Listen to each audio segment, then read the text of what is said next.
Shu paytgacha hech qaysi tadbirkorga qiziqqanim yo'q edi.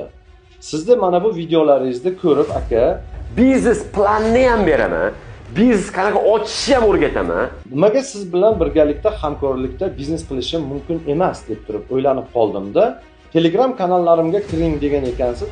Hoziroq Anvar Abduqayim Telegram kanalimga qo'shilib oling. Telegram kanallaringizga kirganimda ichkari savol-javoblar shuncha laykdan keyin savollaringizga javob beriladi degan narsalarni ko'rdimda, to'g'risi juda ham qiyin bo'lganligi sababli chiqib ketdim. Keling, undan ko'ra realni gaplashamiz.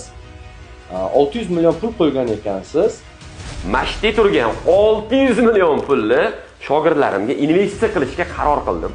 600 million emas, bunda 1,5 milliard pul turibdi. Agar istasangiz 10 barobarini qo'yishimiz ham mumkin. Yo siz menga shogird tushing, yo men sizga shogird tushay. Menda ham biznes planlar bor. Istasangiz eshitib ko'ring. Xohlasangiz uchrashamiz. Sizni biznes planlaringiz haqida suhbatlashamiz. Keling, undan ko'ra realni narsalar haqida gaplashaylik. Xalqimizda birgalikda yuzlab odamlarni ish bilan ta'minlaymiz. Bo'lsa xalqimizga bo'lsin, aka.